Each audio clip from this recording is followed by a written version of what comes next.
데라가 그 아들 아브람과 하란의 아들인 그의 손자 롯과 그의 며느리 아브람의 아내 사레를 데리고 갈대아인의 우르를 떠나 가나안 땅으로 가고자 하더니 하란에 이르러 거기 거류하였으며 데라는 나이가 205세가 되어 하란에서 죽었더라. 여호와께서 아브람에게 이르시되 너는 너의 고향과 친척과 아버지의 집을 떠나 내가 네게 보여줄 땅으로 가라. 내가 너로 큰 민족을 이루고 내게 복을 주어 내 이름을 창대하게 하리니 너는 복이 될지라. 너를 축복하는 자에게는 내가 복을 내리고 너를 저주하는 자에게는 내가 저주하리니 땅의 모든 족속이 너로 말미암아 복을 얻을 것이라 하신지라. 이에 아브람이 여호와의 말씀을 따라갔고 롯도 그와 함께 갔으며 아브람이 하란을 떠날 때에 75세였더라. 아브람이 그의 아내 사레와 조카 롯과 하란에서 모은 모든 소유와 얻은 사람들을 이끌고 가나안 땅으로 가려고 떠나서 마침내 가나안 땅에 들어갔더라. 아브람이 그 땅을 지나 세겜 땅 모레 상수리 나무에 이르니 그때 가나안 사람이 그 땅에 거주하였더라. 여호와께서 아브람에게 나타나 이르시되 내가 이 땅을 내 자손에게 주리라 하신지라. 자기에게 나타나신 여호와께 그가 그곳에서 제단을 쌓고 거기서 베델 동쪽 산으로 옮겨 장막을 치니 서쪽은 베델이요 동쪽은 아이라. 그가 그곳에서 여호와께 제단을 쌓고 여호와 이름을 부르더니 점점 남방으로 옮겨갔더라. 우리는 지난 시간까지 창세기 1장에서 11장의 말씀을 살펴보았습니다. 이 부분을 우리는 원역사라고 부릅니다. 창조의 영광으로 시작된 역사는 인간의 타락으로 얼룩졌습니다. 가인의 살인, 라멕의 오만, 홍수 심판, 그리고 바벨탑 사건에 이르기까지 인간의 역사는 하나님을 향한 반역의 역사였습니다. 특히 바벨탑 사건은 인간 교만의 절정이었습니다. 창세기 11장이 끝나는 시점에서 인류에게는 소망이 없어 보입니다. 모든 민족이 흩어졌습니다. 하나님과 단절되었습니다. 그런데 바로 그 절망의 끝자락에서 놀라운 일이 벌어집니다. 하나님께서 침묵을 깨고 한 사람을 부르십니다. 우주적인 심판의 역사에서 이제 한 개인을 통한 구원의 역사로 렌즈가 좁혀집니다. 오늘 본문은 성경 전체의 흐름을 바꾸는 거대한 전환점입니다. 저주 아래 있던 인류를 구원하시기 위해 하나님은 아브라함을 부르십니다. 이 부르심은 아브라함 한 사람을 위한 것이 아닙니다. 우리 모두와 모든 열망을 위한 은혜의 서막입니다. 오늘 본문을 통해서 하나님의 부르심에 대해서 관찰할 수 있는 교훈 3가지를 나누도록 하겠습니다. 첫 번째로 하나님의 부르심은 익숙한 것들에 대한 거룩한 단절을 요구합니다. 우리는 흔히 아브라함의 믿음이 대단해서 하나님이 그를 선택했다고 생각하기 쉽습니다. 그러나 성경은 그렇게 말하지 않습니다. 11장 31절을 보십시오. 아브라함의 아버지 데라가 가족을 이끌고 갈대아 우르를 떠납니다. 목적지는 가나안 땅입니다. 그러나 그들은 가나안에 가지 못했습니다. 하란에 이르러 거기 거류했습니다. 잠시 머문 것이 아니라 정착해서 살았다는 뜻입니다. 왜 그들은 멈추었겠습니까? 하란은 당시 우르와 마찬가지로 달신 숭배의 지의 중심지였습니다. 도시적 문명이 발달한 곳이었습니다. 데라는 그곳의 안락함과 익숙함에 주저앉았습니다. 혹은 데라 자체가 우상 숭배의 영향력 아래 있었음을 암시합니다. 데라는 결국 하란에서 죽습니다. 영적인 순례가 멈춘 곳이 곧 무덤이 되었습니다. 바로 그때 12장 1절의 말씀이 임합니다. 여호와께서 아브라함에게 이르시되 너는 너의 고향과 친척과 아버지의 집을 떠나 내가 내게 보여줄 땅으로 가라. 여기서 가라는 히브리어로 레크레카입니다. 이는 단순히 가라, 고란 뜻을 넘어서 너 자신을 위하여 가라, go for yourself 라는 뉘앙스를 담고 있습니다. 너의 진정한 유익과 미래를 위해 지금의 안락함을 버리라는 것입니다. 하나님은 3가지를 떠나라고 하십니다. 첫째, 고향입니다. 지리적 안정을 떠나라는 것입니다. 둘째, 친척입니다. 사회적인 보호망을 떠나라는 것입니다. 셋째, 아버지의 집입니다. 경제적인 상속과 정체성의 뿌리를 떠나라는 것입니다. 고대 사회에서 이 세 가지를 버린다는 것은 자살행위나 다름없습니다. 모든 안전장치를 해제하는 것입니다. 왜 하나님이 이렇게 가혹한 요구를 하십니까? 옛자, 세상에 속한 정체성, 죄악된 습관과 단절하지 않고는 하나님의 새 일을 시작할 수 없기 때문입니다. 진정한 순종은 떠남에서 시작해서 따름으로 완성이 됩니다. 비움 없이는 채움도 없습니다. 아브라함이 떠나야 했던 갈대아 우르와 하란은 문명의 중심지였지만 영적으로는 죽음의 땅이었습니다. 하나님은 아브라함을 죽음의 자리에서 생명의 자리로 불러내신 것입니다. 여러분의 하란은 어디입니까? 하나님을 향해 출발은 했지만 중간에 멈춰서서 안주하고 있지는 않습니까? 세상의 성공, 익숙한 제 습관, 하나님보다 더 의지하는 인간관계가 여러분을 붙잡고 있지는 않습니까? 하나님은 오늘 우리에게도 동일하게 말씀하십니다. 너를 위하여 떠나라. 이 명령은 우리를 괴롭히기 위함이 아닙니다. 우리를 죄의 영향력에서 분리시켜서 거룩한 하나님의 백성으로 빚어가기 위한 사랑의 초청입니다. 익숙한 절망보다 낯선 소망을 선택하십시오.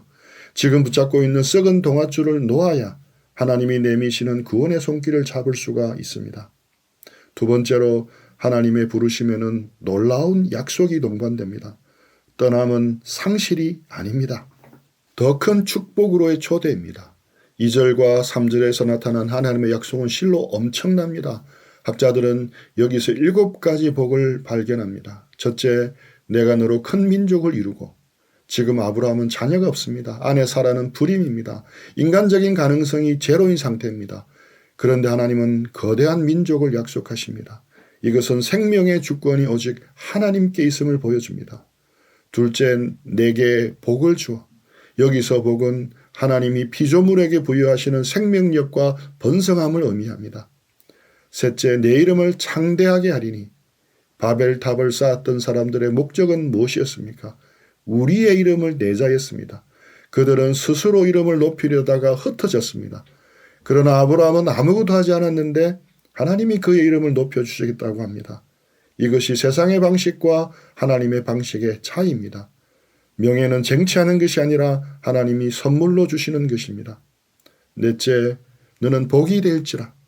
이 구절은 명령형으로 되어 있습니다. 즉 복이 되어라는 명령입니다. 너 자체가 걸어다니는 축복이 되라는 것입니다.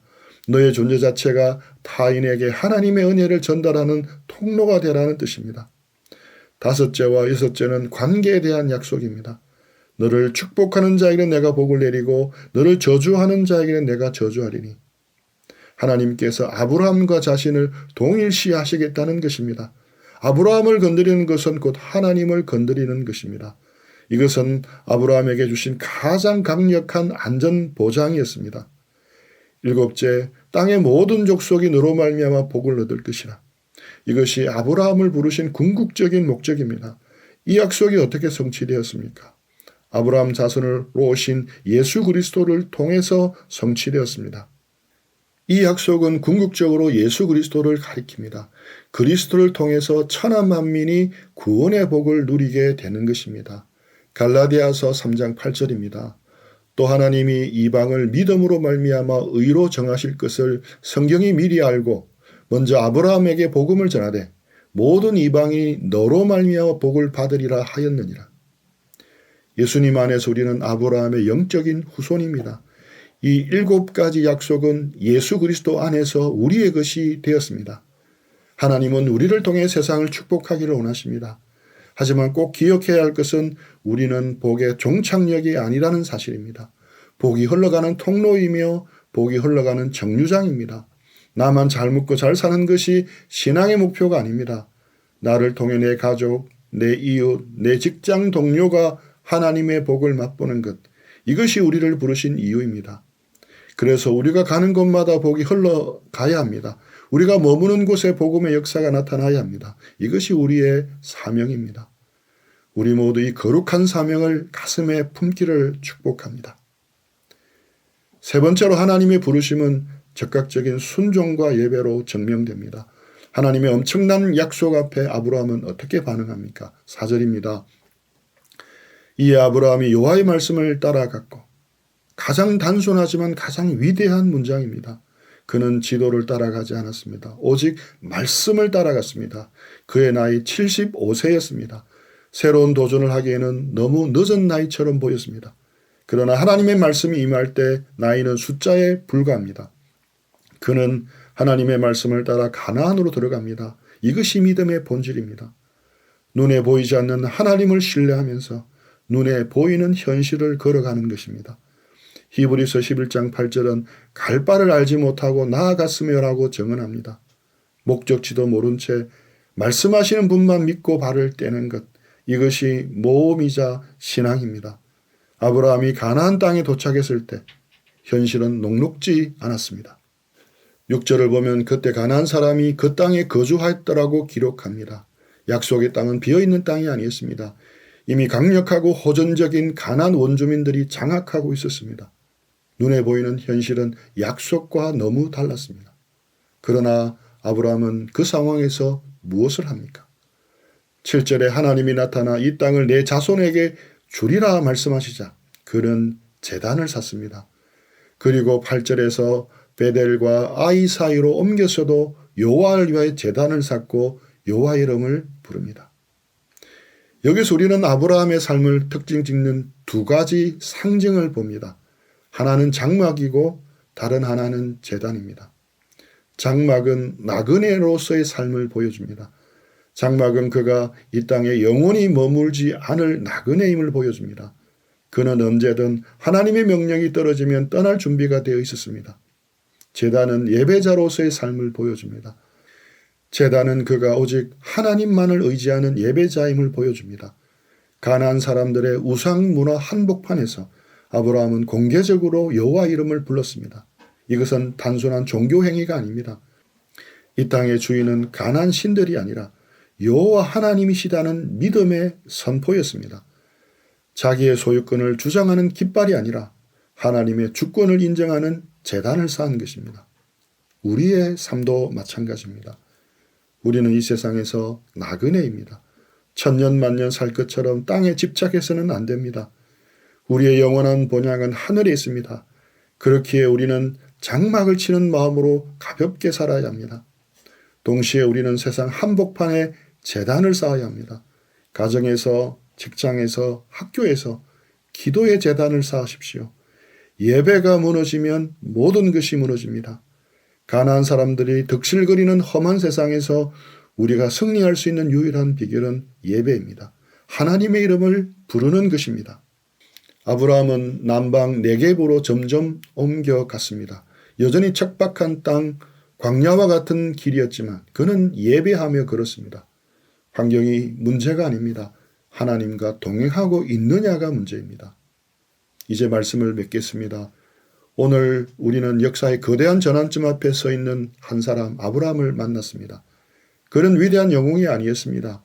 우상 숭배의 도시에서 소망 없이 살아가던 한 노인이었습니다. 그러나 영광의 하나님이 그에게 찾아오셨습니다. 말씀이 그에게 임했을 때 그의 인생은 완전히 뒤바뀌었습니다. 갈대아 우르의 데라의 아들이 믿음의 조상 아브라함으로 다시 태어났습니다. 하나님은 오늘 우리에게도 동일하게 도전하십니다. 내 고향과 친척과 아버지 집을 떠나 내가 내게 보여줄 땅으로 가라. 이것은 안주하고 있는 현재의 자리, 하나님 없이 스스로 안전하다고 느끼는 그 자리에서 나오라는 명령입니다. 예수님을 따르는 제자의 길로 들어서라는 초청입니다. 두려우십니까? 미래가 보이지 않아 불안하십니까? 걱정하지 마십시오. 하나님은 명령만 하시는 분이 아닙니다. 약속을 주시는 분입니다. 내가 너에게 복을 주겠다. 너를 통해 세상을 축복하겠다. 전능하신 창조주가 자신의 명예를 걸고 약속하셨습니다. 우리의 떠남은 모험이지만 하나님 안에서는 가장 안전한 길입니다. 아브라함처럼 말씀을 따라가십시오. 세상 가치관을 거스리고 삶의 자리마다 예배의 제단을 쌓으십시오. 비록 눈앞에 가난한 거민들이 있고 땅은 거칠어도 하나님이 함께 하시면 그곳이 약속의 땅입니다. 우리 모두 세상의 안락함이라는 하란을 떠나 하나님이 예비하신 위대한 축복의 여정을 시작하기를 주님의 이름으로 축원합니다. 한 줄 요약입니다.